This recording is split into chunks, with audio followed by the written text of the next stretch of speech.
बच्चों, आप सब कैसे हैं? आशा करती हूँ कि आप सभी अच्छे होंगे, स्वस्थ होंगे और आपके सामने जो बोर्ड परीक्षा है उसकी तैयारी भी आप बहुत ही तन्मयता के साथ, लगन के साथ कर रहे होंगे।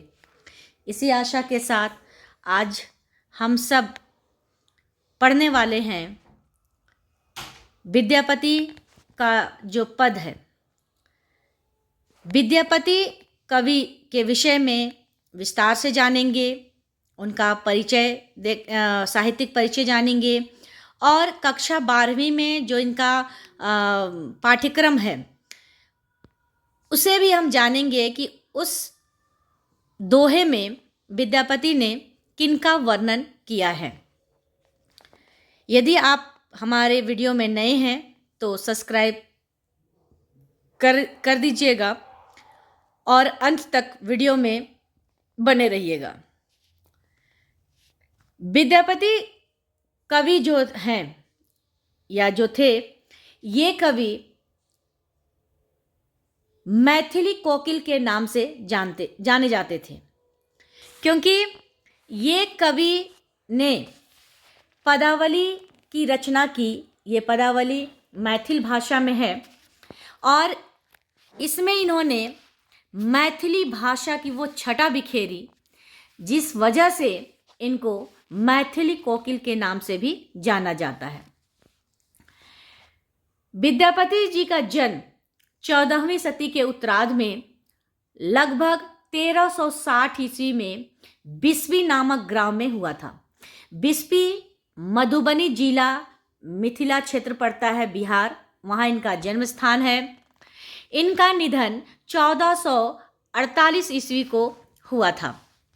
इनकी माता हंसिनी देवी, पिता गणपति ठाकुर।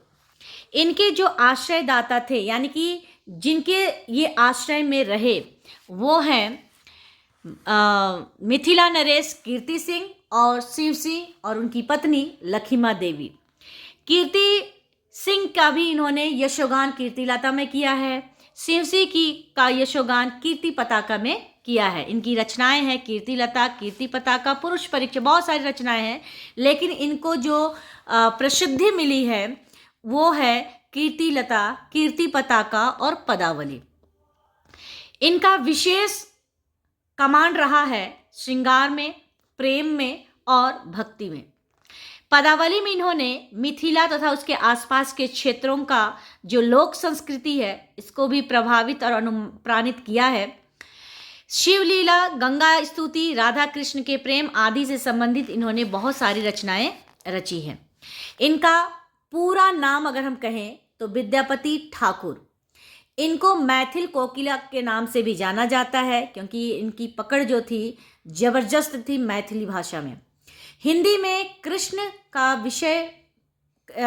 काव्य का विषय बनाने का श्रेय इस कवि को जाता है। इनकी पदावली की जो भाषा है वो मैथिली है, लेकिन कीर्तिलता और कीर्ति पताका की भाषा जो है वो अवहट है। कीर्तिलता में इन्होंने कीर्ति सिंह, जो राजा के यहाँ रहते थे, उनका यशोगान किया है और कीर्ति पताका में राजा शिव सिंह की कीर्तियों का वर्णन किया है। ये रहा इनका जन्म परिचय। अब हम लोग आते हैं पाठ्यक्रम में। ये जो पाठ कक्षा 12वीं में दिया हुआ है विद्यापति का, इसमें नायिका के विरह वर्णन है। नायिका है राधा और राधा का विरह श्रृंगार रस का वर्णन किया गया है। नायिका रूपी जो राधा है उनके विरह का, कृष्ण के वियोग का वर्णन है। कृष्ण जब मथुरा चले जाते हैं, वृंदावन को छोड़ करके हमेशा हमेशा के लिए, जब वो मथुरा में चले जाते हैं और मथुरा जब चले गए तो उसके बाद राधा की जो मन स्थिति हो गई है, उनके कृष्ण के विरह में जो स्थिति हो गई है, उस स्थिति का यहाँ पर वर्णन किया गया है। तो यहाँ पर जो पहला दोहा है, इस दोहा में राधा अपनी सखी से कहती है। किससे कहती है? राधा अपनी सखी से कहती है के पतिया लय जायत रे मोरा प्रियतम पास। कहती है कि मेरा पतिया मतलब होता है प्रेम पत्र, मेरा प्रियतम के पास मेरा प्रेम पत्र लेकर कौन जाएगा। हे सखी, राधा किसे कह रही है? सखी से।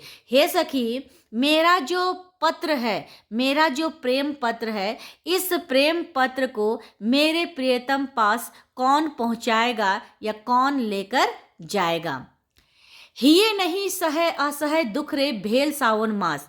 कहती है हिये का अर्थ होता है हृदय, हृदय सहे मतलब सहना, असह मतलब असहनीय, जिसको सहा नहीं जा सकता है, दुख।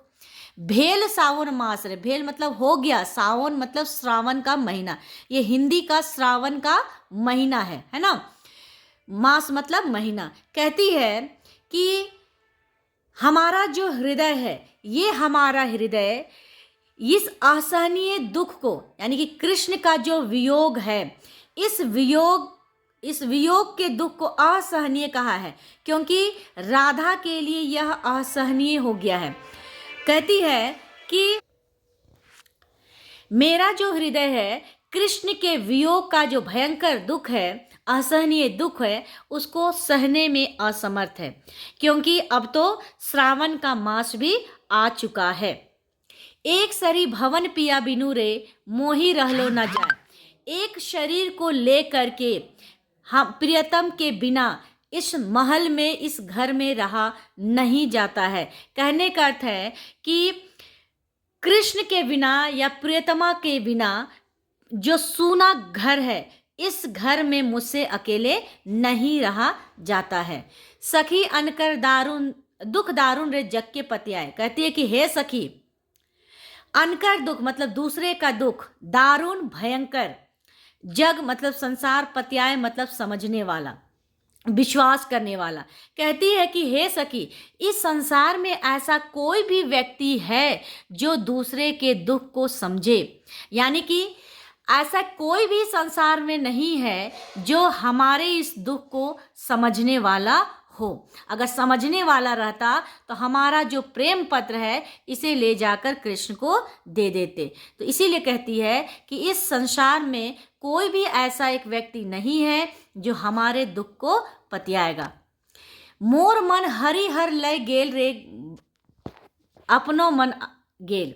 मतलब मेरा जो मन है, इस मन को, राधा कहती है कि मेरा जो मन है, इस मन को कृष्ण हर के ले गए हैं अपने मन के साथ। यानी कृष्ण जब वृंदावन छोड़ रहे थे तो वो अपने साथ साथ हमारे भी मन को चुरा कर ले गए। कहने का अर्थ है कि मन कृष्ण के साथ चला गया और शरीर जो है वो वृंदावन में रह गया।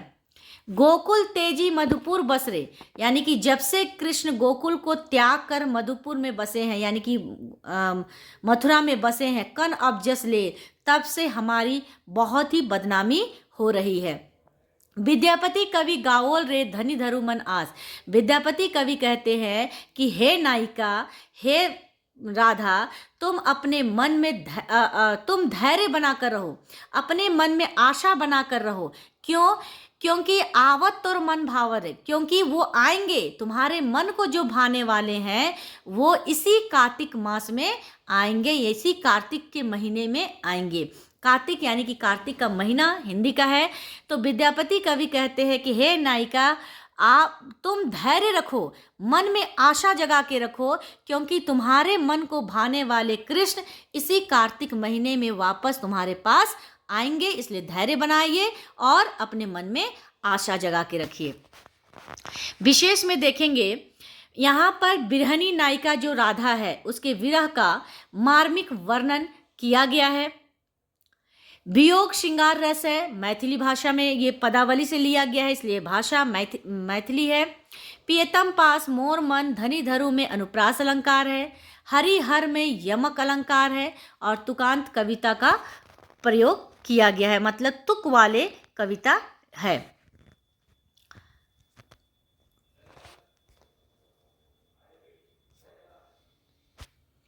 अब हम लोग दूसरा देखेंगे। यहाँ पर नायिका यानी कि राधा से सखी प्रश्न करती है कि हे राधा, तुम्हारा जो कृष्ण के प्रति प्रेम है, उस प्रेम का वर्णन हमारे पास करो, या उस प्रेम का बखान हमें बताओ। प्रेम क्या होता है, इस प्रेम का वर्णन तुम करो। तो यहाँ पर राधा क्या जवाब देती है, क्या बताती है प्रेम के अनुभव के विषय में, वो इस दोहा में दिया गया है।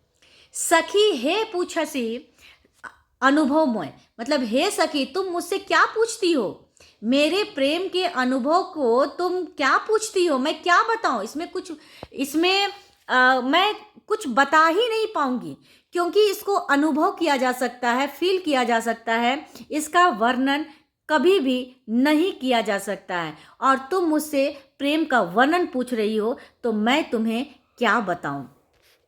से पीरती अनुराग बखानी तिल तिल नूतन होए, कहती है जो प्रेम है, जो अनुराग है, उसका बखान करना असंभव है। क्यों?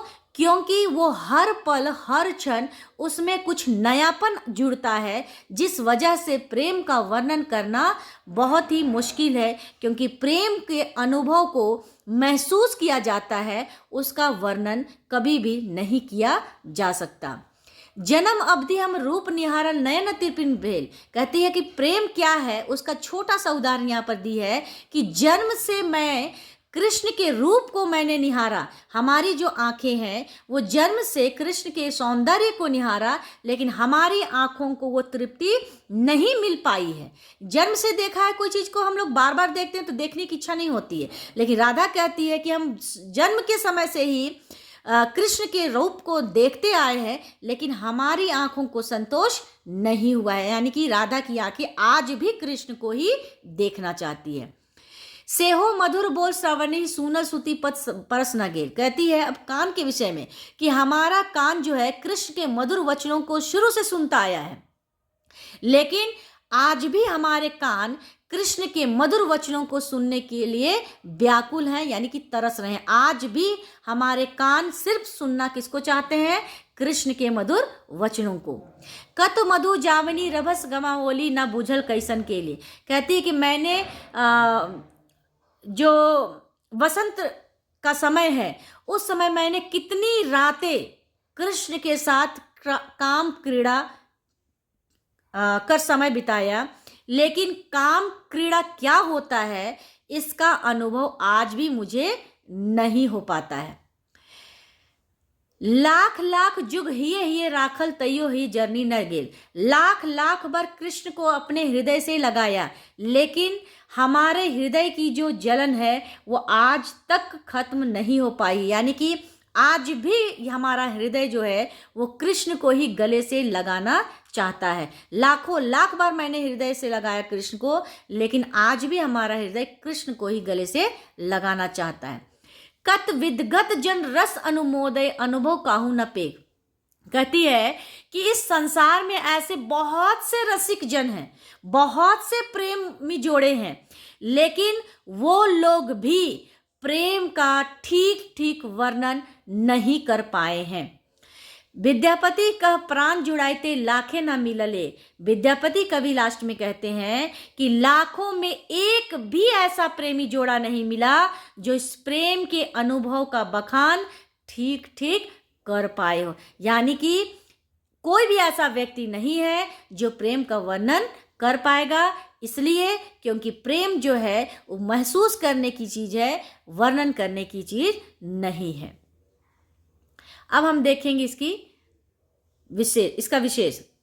प्रेम का उदांत रूप है, एकदम पराकाष्ठ जो प्रेम होता है ना, उत्कृष्ट प्रेम जो होता है, वो उसका रूप दिखाया गया है। श्रृंगार रस का वर्णन है, वियोग श्रृंगार रस है, मैथिली भाषा का प्रयोग है।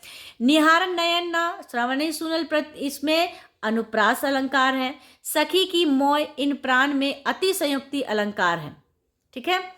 तिल तिल तथा लाख लाख में पुनरुक्ति प्रकाश अलंकार है, ये में भी है। सेहो मधु न भेल लाख गेल में विशेष यानी कि विरोधाभास, विरोध का यहाँ पर आभास हो रहा है, प्रकट हो रहा है, इसलिए विरोधाभास अलंकार है।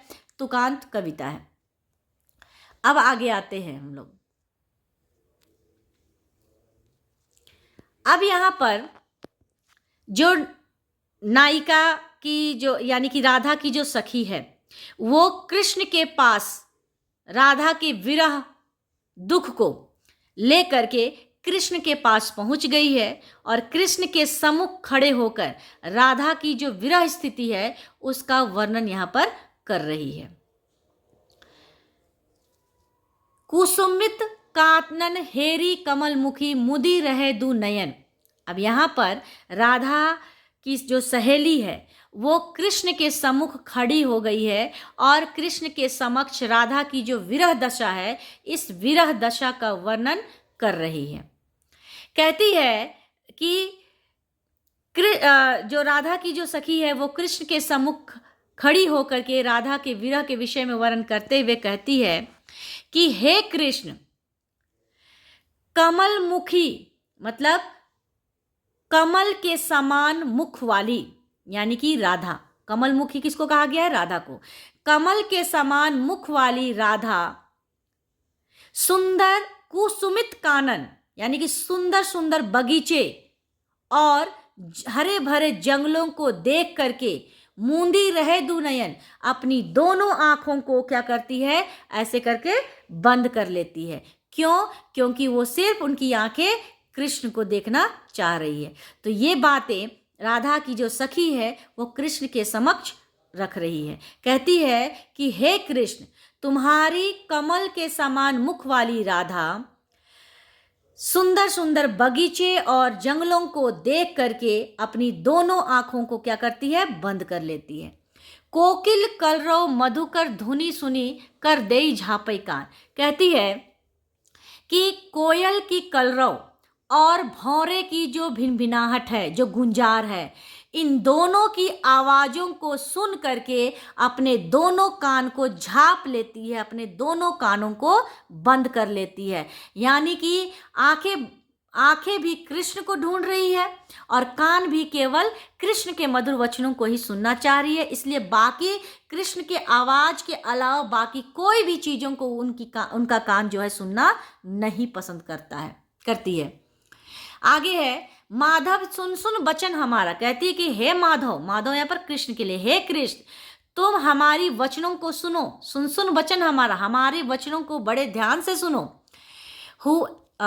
तू गुण सुंदरी अति भेल दुबरी गुनी गुनी प्रेम तोहरा। कहती है कि तू गुण सुंदरी, तुम्हारी जो सुंदरी है यानी कि राधा है ना, तुम्हारे विरह में, तुम्हारे वियोग में बहुत ही अधिक दुर्बल, बहुत ही कमजोर, दुबली पतली हो गई है तुम्हारे प्रेम के वियोग में। धरनी धरी धनी कत बेरी बसई पुनी तही उठाई न पारा। कहती है वो किसी तरह से बैठ तो जाती है जमीन के सहारे, लेकिन बार बार प्रयास करने के बावजूद वो खड़ी नहीं हो पाती है। कहने का अर्थ यहाँ पर यह है कि नायिका राधा तुम्हारे वियोग में यानी कि कृष्ण के वियोग में इतनी दुबली हो गई है, इतनी कमजोर हो गई है कि वो किसी तरह जमीन में बैठ तो जाती है, लेकिन वो बार बार प्रयास करने के बावजूद भी वो खड़ी नहीं हो पाती, इतनी कमजोर हो गई है। और कमजोर और दुबली पतली हुई है क्यों? तुम्हारे वियोग में, तुम्हारे प्रेम के वियोग में वो इतनी कमजोर और इतनी दुबली पतली हो गई है कि जमीन से भी उठा नहीं जा रहा है। कातर दिठी करी चौदसी हेरी हेरी नयन गरे जलधारा। कहती है कि उनकी जो दृष्टि है, दिठी मतलब दृष्टि, उन कातर दिठी करी चौदसी हेरी हेरी नयन गरे जलधारा, वो कातर दृष्टि से चारों तरफ सिर्फ उनकी आंखें तुम्हें ढूंढती है और जब तुम नहीं मिलते हो तो उनकी आंखों से जल की धारा बहने लगती है, यानी कि वो रोने लगती है, उनकी अश्रु बहने लगती है। तो वो कातर दृष्टि से चारों तरफ सिर्फ और सिर्फ तुम्हें खोजती है और जब तुम नहीं मिलते हो तो उनके आंखों से लगातार अश्रु बहते रहती है। तो हर बिरह दिन छन छन दिन छिन चौदसी छान समान। कहती है कि तुम्हारे विरह में राधा इतनी दुर्बल हो गई है, इतनी कमजोर होती जा रही है, जैसे कृष्ण पक्ष की चतुर्दशी की जो चंद्रमा होती है वो हर क्षण घटता रहता है ना। 14वीं का जो कृष्ण पक्ष का जो चांद होता है एक एक दिन घटते जाता है और फिर शुक्ल पक्ष में बढ़ते जाता है। लेकिन यहाँ कौन से पक्ष की बात हो रही? कृष्ण पक्ष। कृष्ण पक्ष में जैसे पूर्णिमा होता है ना, तो पूर्णिमा में क्या होता है, चांद गोल रहता है, उसके बाद वो धीरे धीरे क्या होता जाता है, घटते, एक एक दिन क्या होता है जाता है घटते, और जिस दिन अमावस्या होता है उस दिन चांद जो है वो आधा हो जाता है, सिर्फ आधा। तो उसी तरह से यहाँ पर जिस तरह से कृष्ण पक्ष के चौदसी की जो चांद होती है, चतुर्दशी की जो चांद होती है वो आधा हो जाती, दिनों दिन घटते गई और अमावस्या के दिन वो पूरी आधी हो गई। उसी तरह से तुम्हारे वियोग में राधा उसी कृष्ण पक्ष के चतुर्दशी चंद्रमा की तरह हर क्षण हर दिन कमजोर होती जा रही है। भनई विद्यापति शिव भनई विद्यापति शिवसी नरपति लखीमा दे रमान। अब यहाँ पर कवि विद्यापति जी जो है वो अपने जो राजा थे, जिसके दरबारी में ये राजकवि थे, है ना, उनकी पत्नी लखीमा देवी, इन दोनों का यहाँ पर वर्णन करते हुए कहा है कि लखीमा देवी के पति राजा शिवसी विरह इस रहस्य का कष्ट को जानते थे, इसलिए वो अपनी पत्नी के साथ रमन करते थे। कहने का अर्थ है कि शिवसी वियोग क्या होता है, वियोग का दुख क्या होता है, वियोग का तकलीफ क्या होता है, कष्ट क्या होता है, इस चीज को वो भली भांति समझते थे, जानते थे, इसीलिए वो हमेशा अपनी पत्नी लखीमा देवी के साथ ही रहते थे, उसी के साथ रमन करते थे। इसलिए उन्होंने कभी इस कष्ट को प्रैक्टिकली नहीं सहा। वो जानते थे कि कैसा होता है दुख, और जान के वो फिर वो गलती नहीं करते हैं। इसमें विशेष में होगा प्रोषित पति का नायिका का वर्णन है। कहने का अर्थ है प्रेषित, यानी कि उस राधा के दुख को कृष्ण तक पहुंचाया है किसने? सखी ने। और सखी वहां पर एक संवद्या के माध्यम से वो उनके पास जा करके राधा के विरह का वर्णन की है। वियोग श्रृंगार रस है, मैथिली भाषा का प्रयोग है, कुसुमित कानन, कोकिल कलरव, धरनी धरी, चौदसी चांद में अनुप्रास अलंकार है, कमल मुख में उपमा अलंकार है, गुण सुंदरी में मतलब उसके जो सुंदर है उसका गुण का बखान किया गया है, हेरी हेरी में विप्सा अलंकार है, गुनी गुनी सुन सुन में पुनरुक्ति प्रकाश और पूरे पद में अतिशयोक्ति अलंकार है। किसी भी तरह से राधा इतनी भी दुर्बल कमजोर नहीं हो जाएगी कि वो जमीन के सहारे बैठेगी और खड़ी नहीं हो पाएगी। तो अतिशयोक्ति अलंकार का यहाँ पर प्रयोग किया गया है।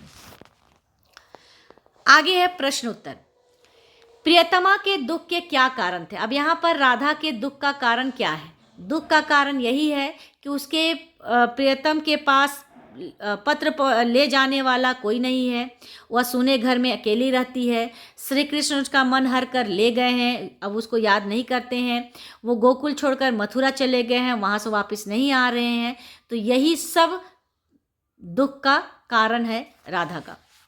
दूसरा प्रश्न है कवि नयन न तिरपित भेल के माध्यम से बिरहनी नायिका को किस मनोदशा को व्यक्त करना चाहे हैं? तो यहाँ पर कही है राधा ने कि मैंने जन्म से कृष्ण के सौंदर्य का मतलब सौंदर्य को निहारा, लेकिन हमारी आंखें तृप्त नहीं हो पाई। कहने का अर्थ है कि सच्चा प्रेम जो होता है कभी तृप्त नहीं होता है, और जो सच्चा प्रेम होता है वही वास्तविक प्रेम होता है। अगर तृप्ति मिल गई तो वो सच्चा प्रेम नहीं है। नायिका के प्राण तृप्त ना हो पाने का कारण अपने शब्दों में लिखिए। ना हो पाने का कारण यही है कि उनका प्रेम जो था कृष्ण के प्रति वो सच्चा था। वो जन्म भर उनकी आंखें कृष्ण को ही देखी, लेकिन भी आंखों को संतोष नहीं मिला। जन्म भर से लेकर के जो समय था वहाँ तक उन्होंने, उनका जो कान है वो कृष्ण के मधुर वचनों को सुना, लेकिन उनके कानों को भी तृप्ति नहीं कर पाया। लाख लाख बार कृष्ण को अपने हृदय से लगाई, फिर भी उनके हृदय को तृप्ति नहीं मिल पाई। कहने का अर्थ है कि नायिका का जो प्राण है ना, शरीर है, वो तृप्त नहीं हो पाया। क्यों? क्योंकि केवल नायिका ही नहीं, इस संसार में ऐसे कोई भी रसिक जन नहीं है कि जिनको प्रेम में तृप्ति मिली होगी। तो राधा को भी यहाँ पर तृप्ति नहीं मिली, क्योंकि सच्चा प्रेम जो होता है, सच्चा प्रेम यदि होगा तो उससे प्राण को कभी तृप्ति नहीं मिलती है, इसलिए इसका बखान कर पाना असंभव है। अगला प्रश्न, सी पिरति अनुराग बखानी तिल तिल नूतन होय से कवि का क्या आशय है। यहाँ पर कहती है कि से पिरति अनुराग बखानी, यानी कि प्रेम जो होता है वो प्रेम हर पल हर क्षण उसमें कुछ नयापन आता है, क्योंकि प्रेम जो है, सच्चा प्रेम, पवित्र प्रेम, वो अस्थिर है और अस्थिर चीजों का वर्णन करना असंभव है। तो यहाँ पर जो प्रेम है, जो स्नेह है, जो अनुराग है, वो महसूस करने की चीज है, फील करने की चीज है, उसको बखान नहीं किया जा सकता है। संसार के ऐसे कोई भी व्यक्ति नहीं है जो प्रेम का सटीक तरीके से वर्णन कर सके। कहने का अर्थ यही है कि प्रेम जो है सिर्फ प्रेम को महसूस किया जाता है, उसका बखान नहीं किया जा सकता है। अगला प्रश्न है, कोयल और भंवरों के कलरव का नायिका पर क्या प्रभाव पड़ता है। तो क्या प्रभाव पड़ता है, ये इंपॉर्टेंट प्रश्न है, महत्वपूर्ण प्रश्न है, ये बहुत बार बोर्ड परीक्षा में भी पूछ चुका है ये प्रश्न को, तो ये प्रश्न पर ज्यादा ध्यान देंगे सभी कोई। कोयल और भंवरों का कलरव रसिकों को प्रसन्न करता है, लेकिन नायिका उनका कलरव सुनकर उदास हो जाती है। वो अपने हाथों से कान भी बंद कर लेती है, कोयल भंवरों की आवाज़ सुनकर आवाज़ को सुनकर के कान को बंद कर लेती है, सुंदर सुंदर बगीचे को देख करके आंखें भी बंद कर लेती है।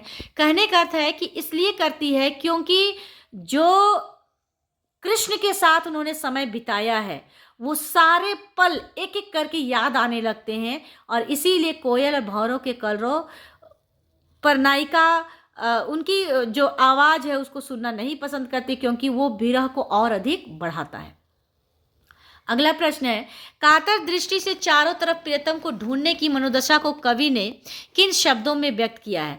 यहाँ पर कातर दृष्टि से चारों प्रियतम को ढूंढना, कहने का अर्थ यहाँ पर यह है कि वो चारों तरफ, है ना, वो कृष्ण, उनकी आंखें सिर्फ और सिर्फ कृष्ण को ही ढूंढती है।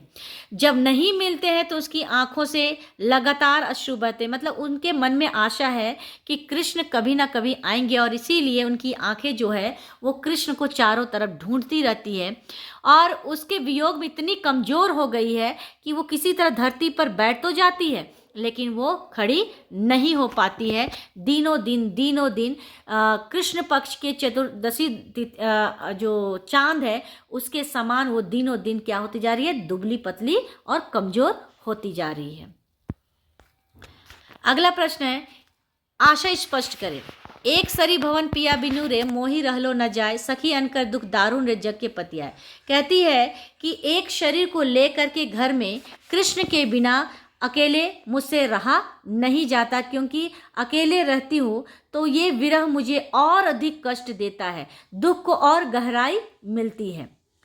दूसरा है, जन्म अवधि हम रूप निहारल, नयन तिरपित भेल, सेहो मधुर बोल सवनी, सुनल सुती पथ परस न गिल। कहती है कि मैं जन्म भर प्रिय का रूप निहारती रही, यानी कि कृष्ण का रूप निहारती रही, लेकिन मेरी आँखों को तृप्ति नहीं मिल पाई। आज भी कृष्ण के को ही देखना चाहती है, और हमारे कान कृष्ण के मधुर वचनों को जन्म से लेकर के अभी तक सुना, लेकिन कानों को भी अभी तक तृप्ति नहीं मिल पाई है। कहने का अर्थ है कि आँख और कान अभी भी कृष्ण को ही ढूंढ रही है, कृष्ण के ही आवाज़ को सुनने के लिए व्याकुल है।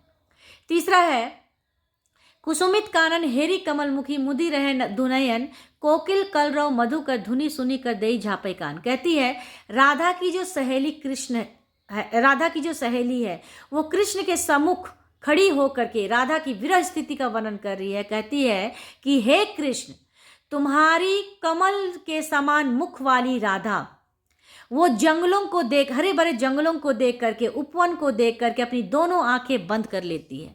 कोयल का मधुर की भौरे की आवाज़ सुन करके अपने दोनों कानों को बंद कर लेती है। अर्थात ये सिर्फ और सिर्फ तुम्हें देखना चाहती है। राधा की जो आंखें हैं सिर्फ कृष्ण को ढूंढ रही है देखने के लिए, और राधा के जो कान है वो सिर्फ और सिर्फ कृष्ण के आवाज़ को सुनने के लिए व्याकुल हैं। आज के लिए बस इतना ही। नेक्स्ट वीडियो में हम लोग घनानंद का जो पद है उस पद का जो कवित और सवैया है उसका सप्रसंग व्याख्या करेंगे हम लोग। तो बहुत जल्द आप सबके सामने उस पाठ का भी वीडियो लेकर मैं आऊँगी। तब तक के लिए धन्यवाद। जय हिंद, जय भारत।